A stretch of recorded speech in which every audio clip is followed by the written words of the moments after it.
novo tempo, no novo programa, o Divã de André Kepp.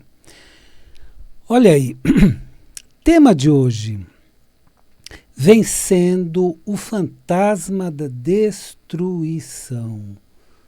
Puxa, fantasma, que é isso? Vamos lá, você vai observar, é bem interessante. Vencendo o fantasma da destruição.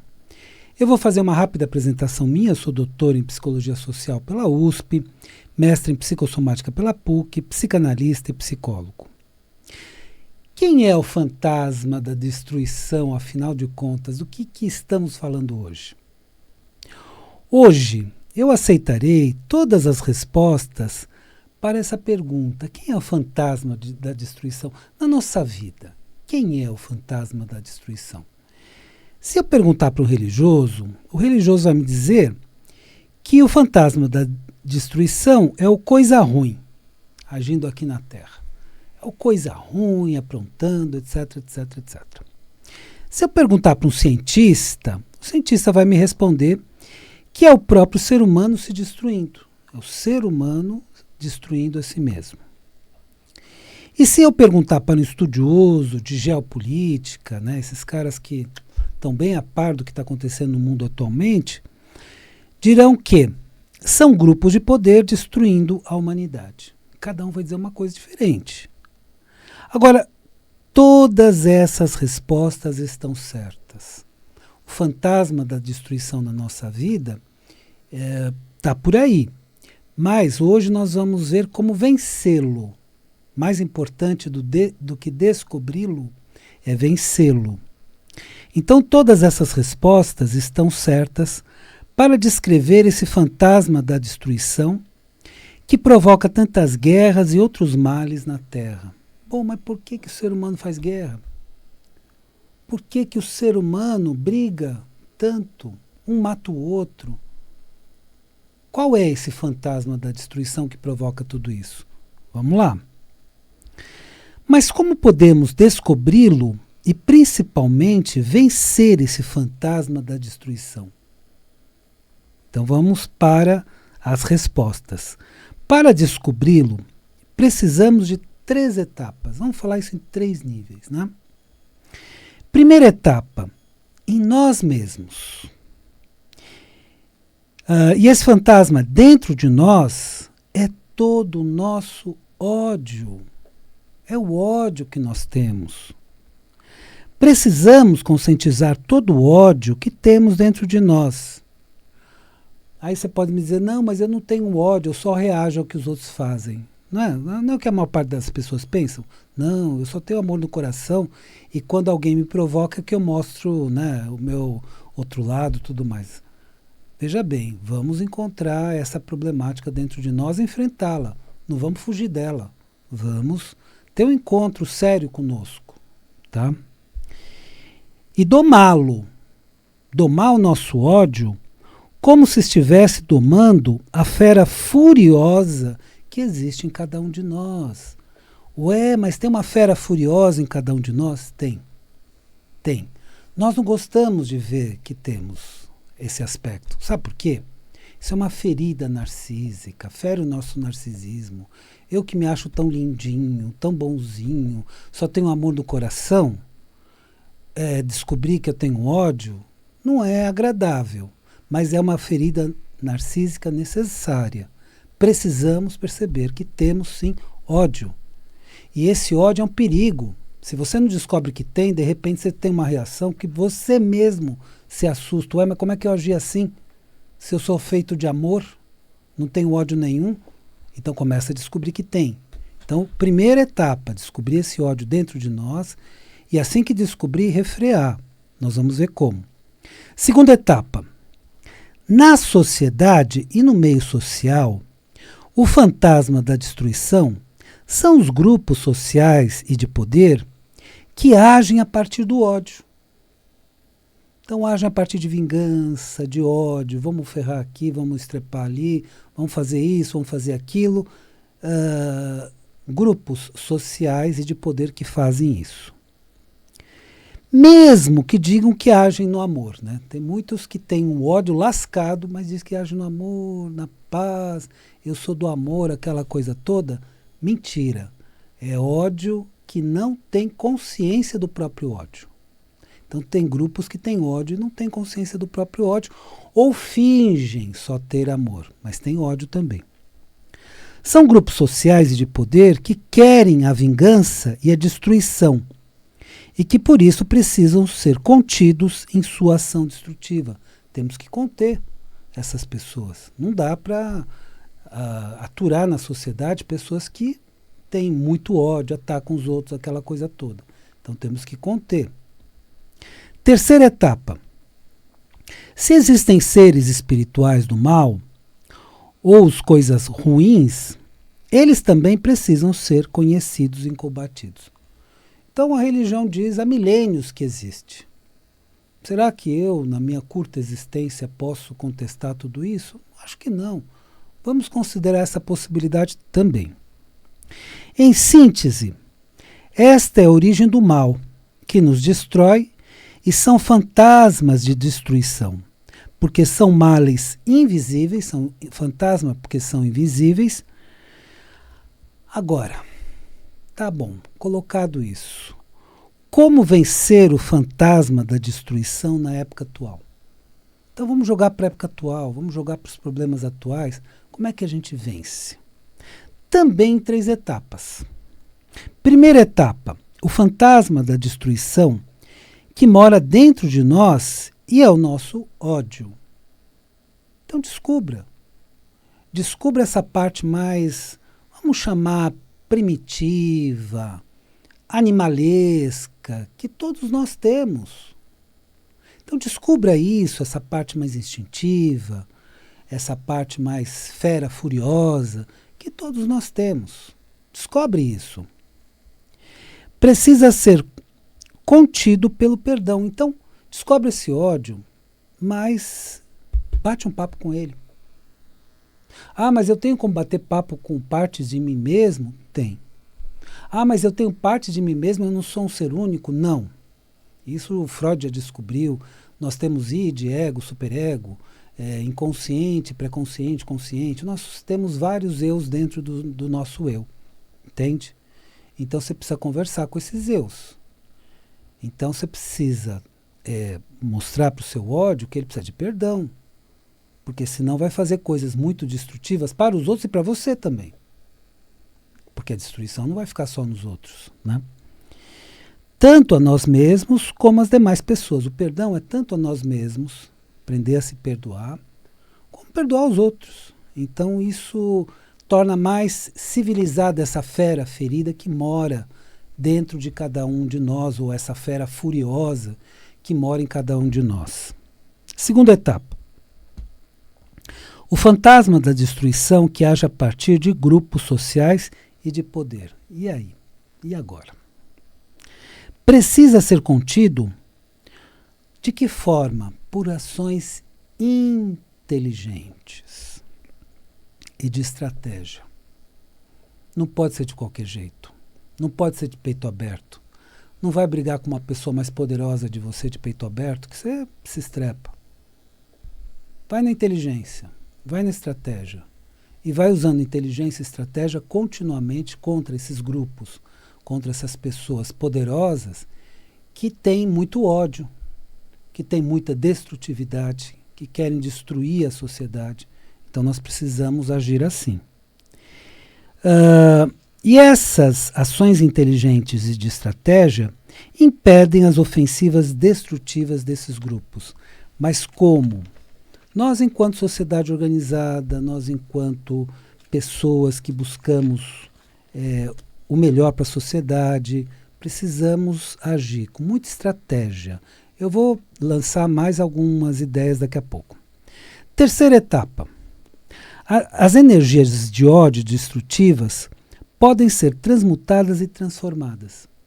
Então, às vezes, você está num lugar, você sente que uma pessoa está te odiando. Pelo olhar, pela energia que vem aquela energia ruim, você fica meio assim baqueado, né?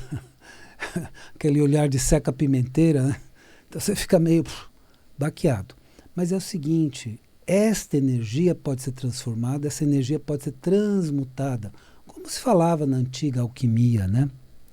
Assim que você receber uma energia destrutiva, transforme em energia construtiva. Então perceba, bom, chegou uma energia, tá bom, ruim, etc. Eu vou requalificar dentro de mim, vou requalificar de forma construtiva, vou requalificar aqui dentro como amor, construção, estratégia, inteligência, etc. O nosso querido e amado Mestre Jesus Cristo já dizia: sejam mansos como as pombas e espertos como as serpentes. Olha, sobre essa simples frase, daria para falar, eu acho que um dia inteiro, de tanta sabedoria que tem. Mansos como as pombas não significa ingênuos, tolos ou imbecis. Então, manso como a pomba não é aquele indivíduo imbecil, idiota, né? Não é isso. É o seguinte, significa pessoas pacíficas, pacífico é voltado para a paz, né? Paz, ciência, ciência da paz. Então, o pacífico é voltado para a paz. E de boa índole. Bom, eu quero viver bem, eu quero construir uma sociedade saudável. Pronto, estou de boa na gíria atual.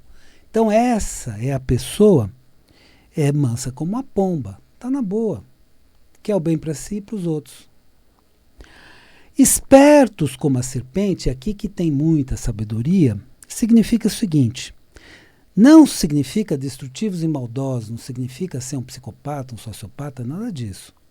Mas usar uma esperteza defensiva. Usar a esperteza para se defender.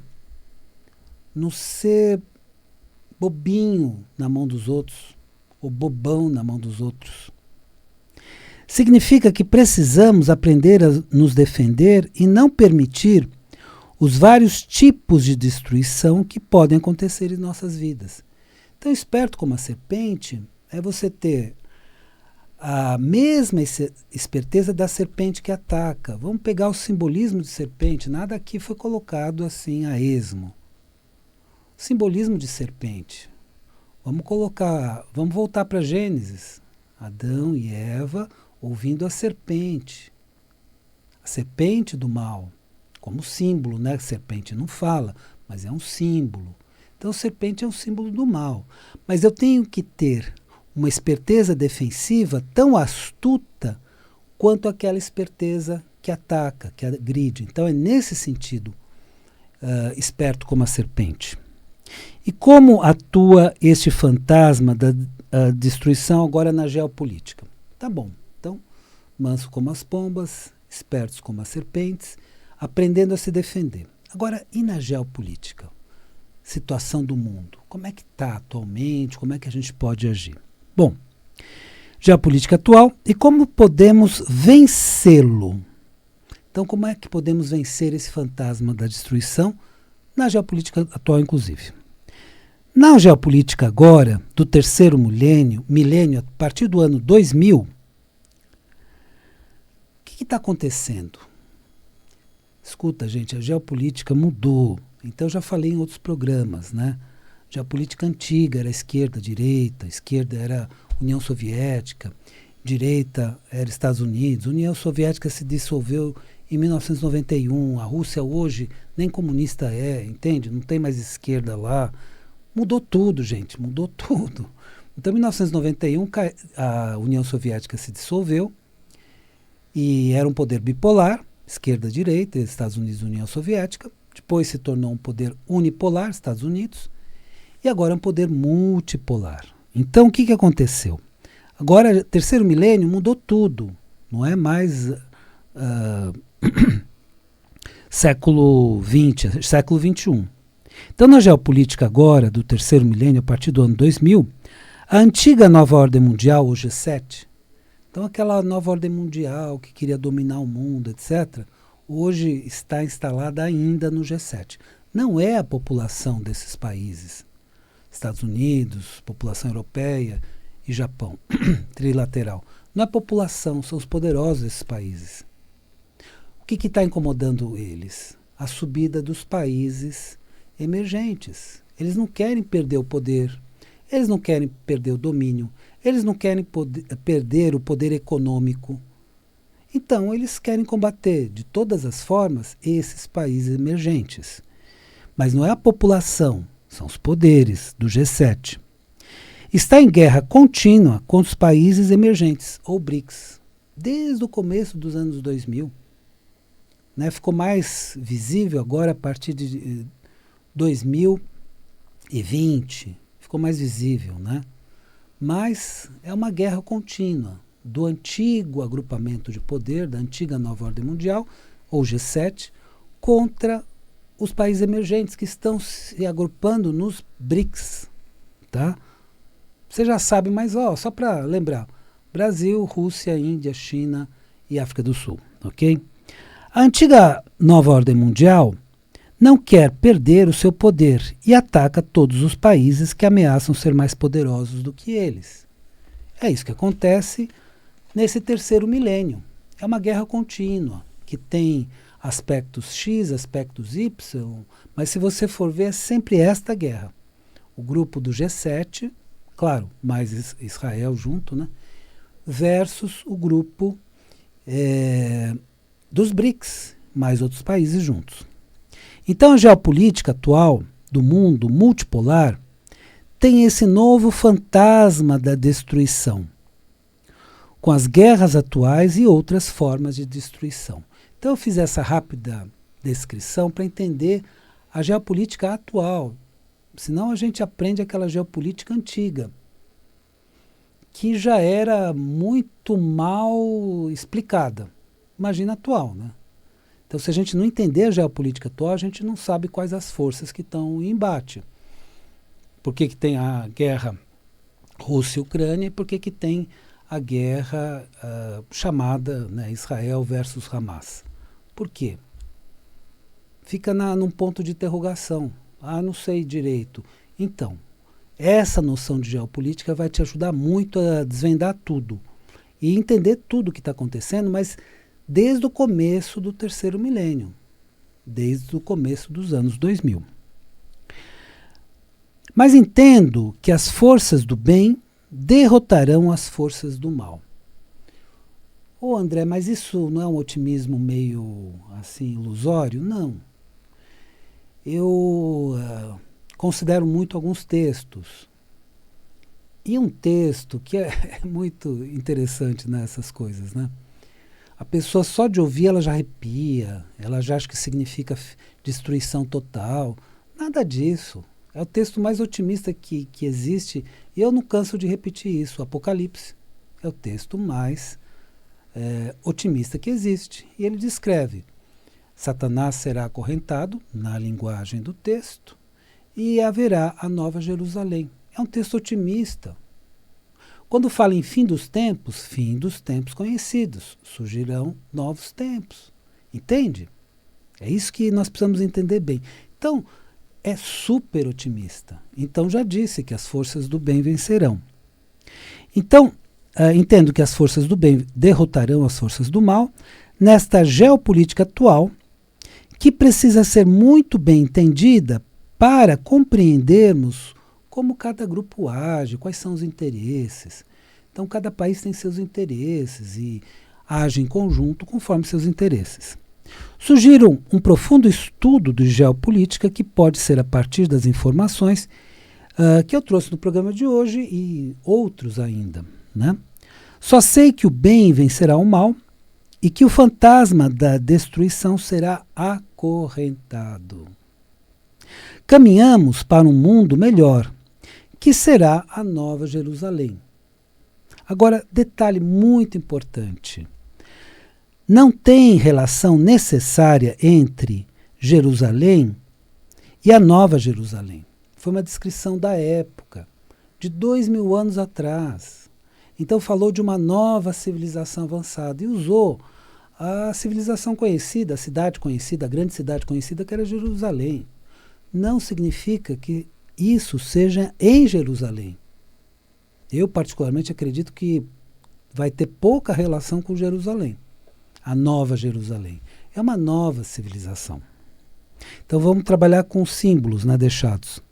A cidade de Jerusalém foi utilizada por João Evangelista como uma referência às cidades novas e civilizações novas que existem na atualidade. Temos a previsão que o bem vencerá o mal e que surgirá uma nova civilização muito melhor. Então estamos diante do final conflict, da batalha final para o surgimento de uma nova civilização. Então, sejamos muito otimistas e entremos nessa batalha com muita estratégia, muita inteligência e, de preferência, com a inteligência suprema. Não vamos desanimar em momento algum. E lembre-se, a vida é sabedoria, a cada momento entenda o seu significado. Neste novo tempo, no novo programa, o Divã de André Kepp. Eu desejo uma excelente semana para você e até a semana que vem.